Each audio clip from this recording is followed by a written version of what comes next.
Salam Bapak Ibu yang ada di rumah.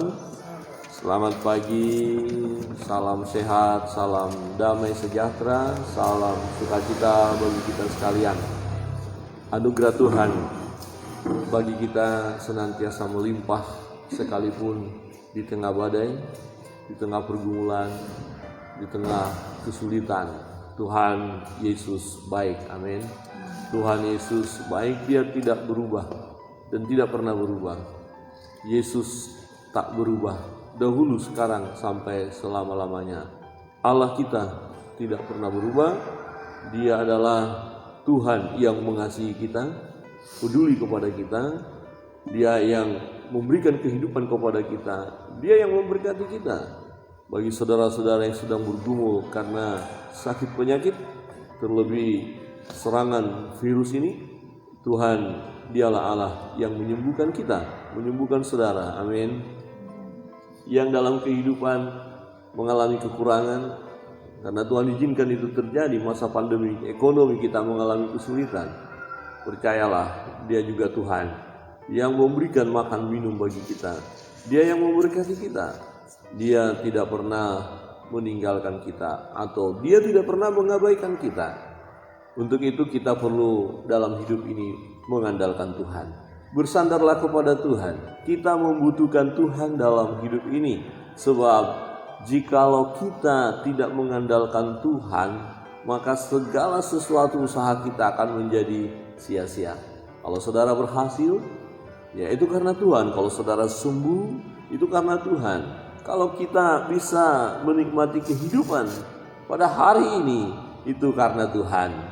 Itu sebabnya Bapak Ibu, mari kita andalkan Tuhan dalam hidup ini. Mazmur 127 kita akan renungkan bersama-sama. Mazmur 127, ya, kita melihat bagaimana Tuhan sangat peduli kepada kita, ya.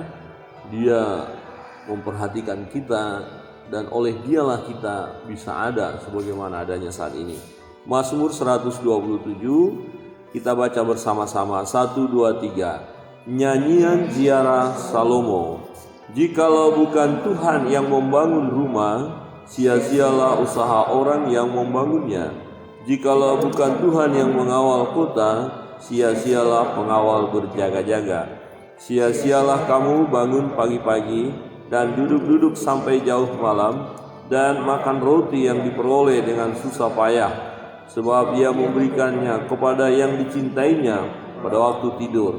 Sesungguhnya anak-anak lelaki adalah milik pusaka daripada Tuhan, dan buah kandungan adalah suatu upah. Seperti anak-anak panah di tangan pahlawan, demikianlah anak-anak pada masa muda. Berbahagialah orang yang telah membuat penuh tabung panahnya. Dengan semuanya itu, ia tidak akan mendapat malu apabila ia berbicara dengan musuh-musuh di pintu gerbang. Demikian jauh pembacaan firman Tuhan. Yang berbahagia kita yang mendengar firman Allah dan melakukannya. Bapak Ibu Saudara yang terkasih dalam Tuhan, di ayat pertama jelas sekali di sini kita melihat betapa kita memerlukan Tuhan dalam hidup ini. Siapapun kita. Jadi sesuatu yang aneh jika ada umat manusia yang merasa tidak perlu Tuhan, bahkan tidak percaya ada Tuhan. Sesuatu hal yang aneh, tetapi itu kenyataan, itu faktanya. Jadi orang-orang yang tidak menyembah Tuhan adalah orang aneh, ya. Orang-orang yang tidak mengakui bahwa Tuhan ada itu orang aneh, sebab dia tidak menyadari siapakah dirinya. Jikalau dia ada, dia masih hidup, itu kan karena Tuhan. Karena ada satu pribadi yang memberikan nafas hidup, yang memberkati. Jadi jangan sampai dalam hidup ini kita tidak percaya bahwa Tuhan itu ada. Jangan sampai dalam hidup ini kita tidak mengandalkan Tuhan, ya. Firman Tuhan katakan, jikalau bukan Tuhan yang membangun rumah, sia-sialah usaha orang yang membangunnya. Jadi kita melakukan segala sesuatu. Membangun rumah, buat fondasi. Oke, kita punya pengetahuan, kita punya perancangan yang luar biasa. Nah, kemudian kita lakukan dengan kekuatan kita, tetapi kita tidak melibatkan Tuhan di dalamnya, maka sia-sialah pembangunan itu. Bisa saja bangunan itu oke, jadi ya rumah itu ada, terjadi semua karena ada dana, tetapi Tuhan tidak dilibatkan di dalamnya, maka fungsi rumah itu yang akan mendatangkan kebahagiaan, yang akan mendatangkan sejahtera tidak ada. Percayalah, semewah apapun rumah Anda, rumah saudara, rumah bapak ibu, semewah apapun, secanggih apapun, kalau Tuhan tidak hadir di situ, maka kebahagiaan tidak akan ada di rumah itu. Jadi sia-sia kita membangun. Oh, rumahnya mewah, luar biasa, ada lapisan-lapisan emas. Ya, ornamen-ornamen yang luar biasa, betul indahnya luar biasa. Tetapi Tuhan tidak hadir di situ, sia-sia.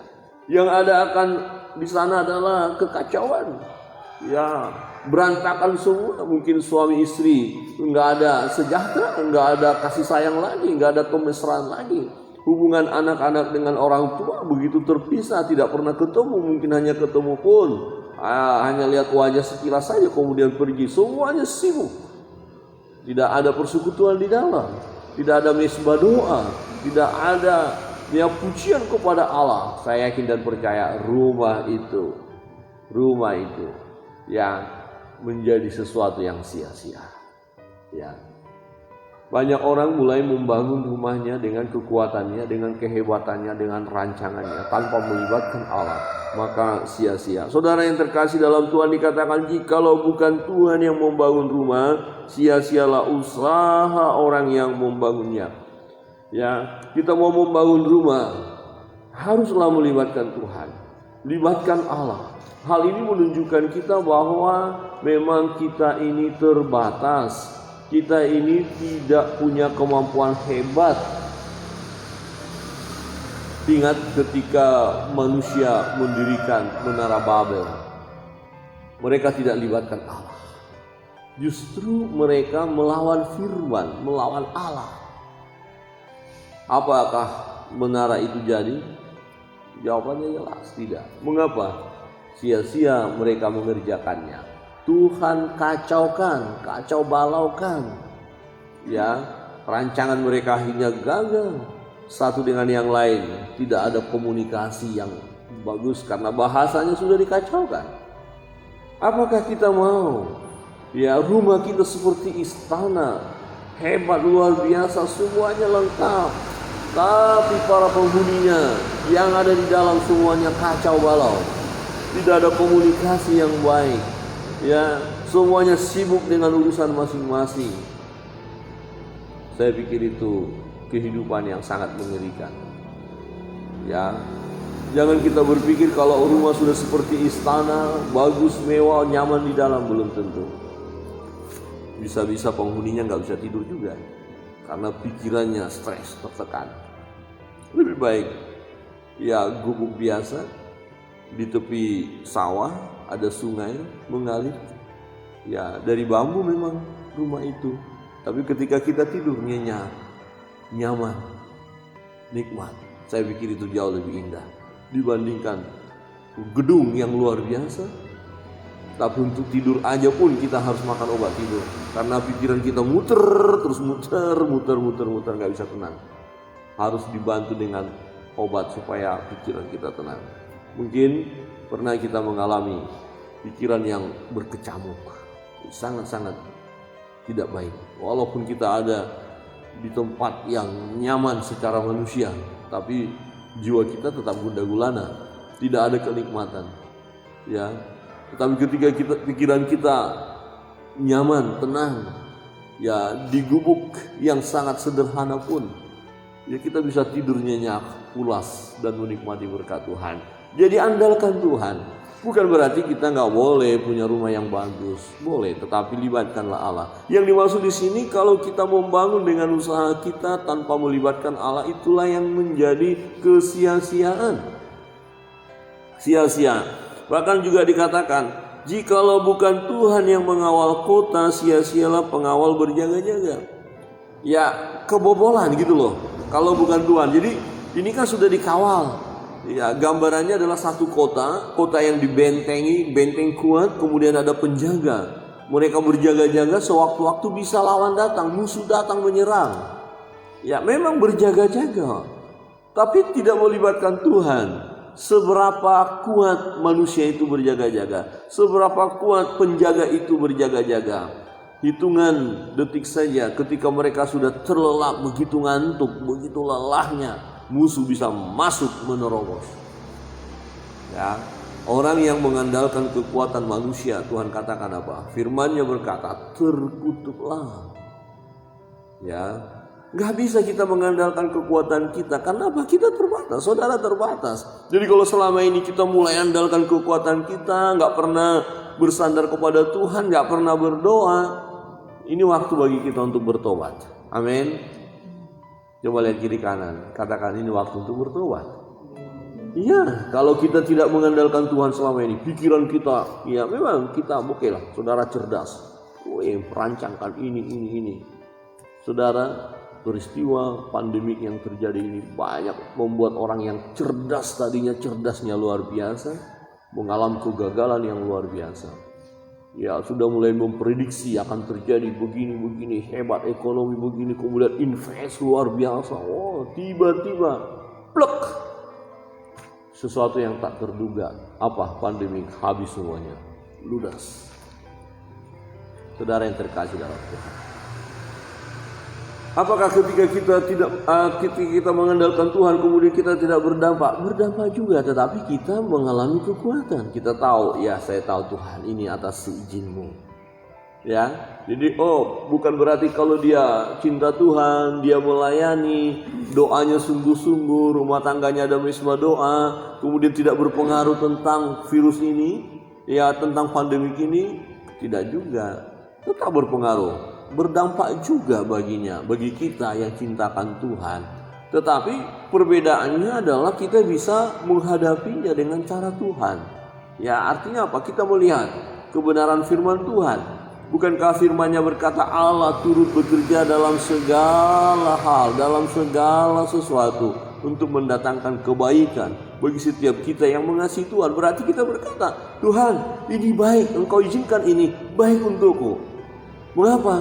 Supaya aku semakin mendekatkan diri kepadamu, supaya aku menyadari bahwa aku ini lemah, aku terbatas, supaya aku menyadari aku tidak ada apa-apanya, dan aku mau melangkah terus bersandar kepadamu Tuhan. Ya, firman Tuhan katakan tatkala kita lemah, di situ baru kita tahu kekuatan Tuhan. Kadang-kadang kalau kita kuat kita nggak sadar bahwa kekuatan itu dari Tuhan. Nah, ketika kita lemah, baru disitulah kita tahu ternyata Tuhan itu kuat. Karena kita mengandalkan Dia. Jadi masa sukar yang kita hadapi saat ini, pandemi ini, ya kita harus dengan berani berkata ini baik untuk aku. Amin. Ya, kenapa Tuhan izinkan? Segala sesuatu adalah baik untuk umat manusia, untuk kita seharusnya mengasihi Tuhan. Nah, disinilah letaknya. Jadi sesuatu hal yang sangat menyedihkan jikalau masa pandemik ini kita semakin jauh dari Tuhan. Ya, itu sesuatu yang menyedihkan. Justru semakin mendekatkan diri kepada Allah. Mungkin kita berkata, kan pandemik, gereja pun harus ditutup. Ya, apa positifnya? Ada. Masing-masing rumah tangga yang memang betul-betul merindukan Tuhan, di rumah itu hadir Allah, di rumah itu ada mesbah keluarga, di rumah itu ada penyembahan pujian kepada Allah, di rumah itu ya ada pembelajaran firman Allah. Ini yang harus kita lakukan, amin. Ya, kita nggak bisa ke gereja, tetapi kan tidak boleh karena tidak bisa ke gereja akhirnya kemudian kita nggak beribadah. Enggak, justru ini kesempatan. Bapak-bapak sebagai imam dalam keluarga, ini waktunya pimpin keluarga. Ini waktunya bawa istri anak-anak untuk berdoa.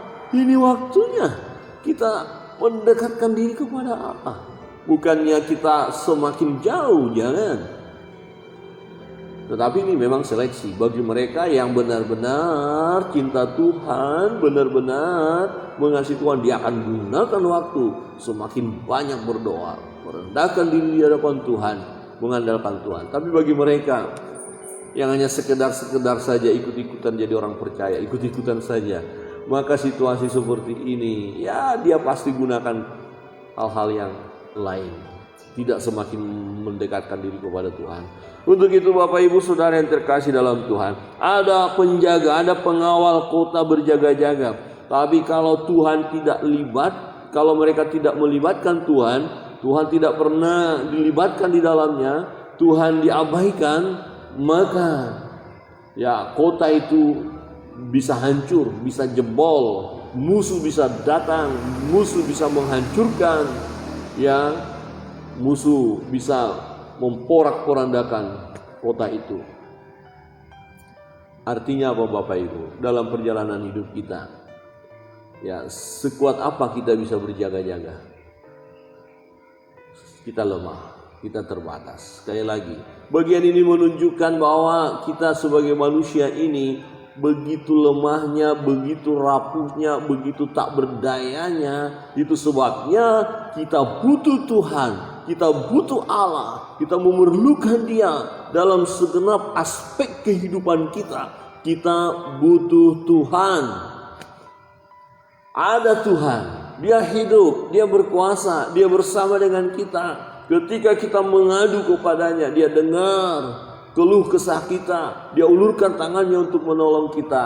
Kita butuh Tuhan, dan kelemahan kita menunjukkan bahwa memang kita butuh Tuhan.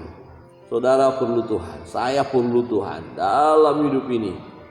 Ya, maka ada firman Tuhan katakan, seseorang yang hendak bepergian, dia berkata, saya akan pergi ke kota A, saya akan buka usaha, saya akan buat begini dan begitu. Kemudian setelah berhasil buka lagi usaha begini begitu.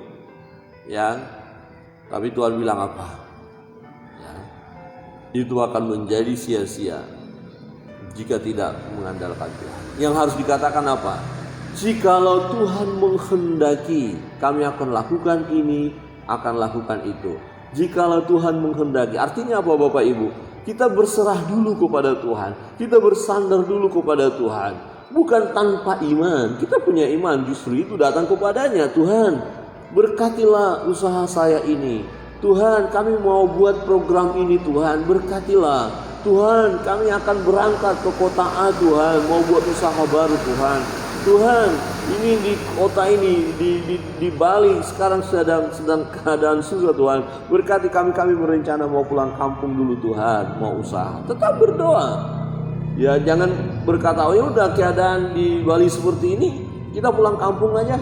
Nah, ada lahan yang luas, ada hal yang bisa kita kerjakan. Hati-hati. Kalau kita tidak mengandalkan Tuhan, kita sampai di kampung pun kita bisa buat apa? Kita kelola tapi nggak ada hasil, ya sama saja. Ya, tetapi kita perlu berdoa, bersandar kepada Tuhan. Tuhan, jika Engkau memberkati, kami akan lakukan ini. Atau dengan kata lain, berkatilah kami Tuhan. Kami merindukan, kami merancangkan, kami memprogramkan A, B, C, D dan seterusnya. Serahkan hidup kepada Tuhan. Amin. Dalam masa-masa sukar seperti ini, apa yang bisa kita lakukan Bapak Ibu? Apa yang bisa kita lakukan? Ini menunjukkan ketakberdayaan kita, kelemahan kita. Tetapi kita bersyukur bahwa ada Tuhan, ada Allah yang selalu bersama dengan kita. Dia adalah Immanuel, Yesus Kristus Tuhan kita. Dia bersama dengan kita, Dia tidak pernah tinggalkan kita. Dia berkuasa, Dia sanggup menolong kehidupan kita, menolong kita tatkala kita dalam kelemahan itu. Dia akan tolong kita. Persoalan adalah, adakah kita melibatkan Dia dalam segenap kehidupan kita? Adakah kita terus mengandalkan Tuhan? Firman Tuhan katakan, diberkati orang yang mengandalkan Tuhan. Saudara yang mengandalkan Tuhan, saya yang mengandalkan Tuhan. Percayalah saudara dan saya, orang-orang yang diberkati. Amin. Jangan ragu-ragu berkata, aku orang yang diberkati Tuhan. Aku orang yang diberkati Tuhan. Mengapa? Karena aku andalkan Tuhan. Bukan kuandalkan kekuatanku, bukan kuandalkan kehebatanku, kekayaanku. Enggak, tapi aku mengandalkan Tuhan. Dan firman Tuhan katakan, diberkatilah orang yang mengandalkan Tuhan. Sebaliknya, terkutuk orang yang mengandalkan kekuatan manusia. Saudara yang terkasih dalam Tuhan, apa yang kita lakukan? apa yang sudah kita buat, apa yang kita programkan. Ini menjadi peringatan. Jikalau kita tidak andalkan Tuhan di dalamnya, kalau kita tidak melibatkan Allah di dalamnya, semuanya akan sirna, semuanya akan habis, semuanya akan sia-sia, semuanya akan mengecewakan, semuanya akan hancur, semuanya tidak berdaya, semuanya akan lenyap. Yang ada akhirnya kita menderita, kecewa, stres, tertekan dalam hidup ini jika kita tidak andalkan Tuhan. Tetapi kalau kita andalkan Tuhan, betul kita lemah, betul kita terbatas, betul kita tidak punya kemampuan apa-apa, tapi karena Tuhan yang kita andalkan, akhirnya Tuhan menolong kita, Tuhan membuat kita berhasil, Tuhan membuat kita kuat menghadapi tantangan ini, Tuhan membuat kita berhasil dalam program-program kita, usaha kita, pekerjaan kita. Mungkin orang-orang lain tidak mampu menghadapinya, tetapi kita mampu menghadapinya. Karena apa? Karena Tuhan ada bersama dengan kita. Amin. Kalau Tuhan di pihak kita, siapa lawan kita? Ya, jangan lemah, jangan putus asa, jangan kehilangan pengharapan dalam masa-masa sukar. Mengapa? Karena ada Tuhan. Diberkati orang yang mengandalkan Tuhan. Untuk itu Bapak Ibu dan Saudara yang terkasih dalam Tuhan, mari andalkan Tuhan. Hari ini datang kepada Tuhan, tiap-tiap hari datang kepada Tuhan. Tatkala kita menikmati berkat Tuhan dalam peristirahatan kita tidur nyenyak, ya bukankah dikatakan tadi bahwa berkat-berkat itu diberikan pada saat kita tidur nyaman? Ya, ini dibandingkan dengan orang yang kerja mulai pagi, kerja sampai larut malam, kerja berusaha karena diandalkan kekuatannya, dia tidak menikmatinya. Bukan berarti kita nggak perlu kerja, kita perlu bekerja. Tapi ingat, Tuhan berikan berkat-berkat itu ketika kita dalam waktu tidur. Jadi perlu beristirahat, perlu berserah kepada Tuhan, perlu terus mengandalkan Tuhan dalam hidup ini. Bapak Ibu dan Saudara terkasih dalam Tuhan, kiranya kebenaran firman Tuhan pada pagi hari ini menolong kita untuk terus mengandalkan Tuhan. Katakan kiri kananmu, andalkan Tuhan.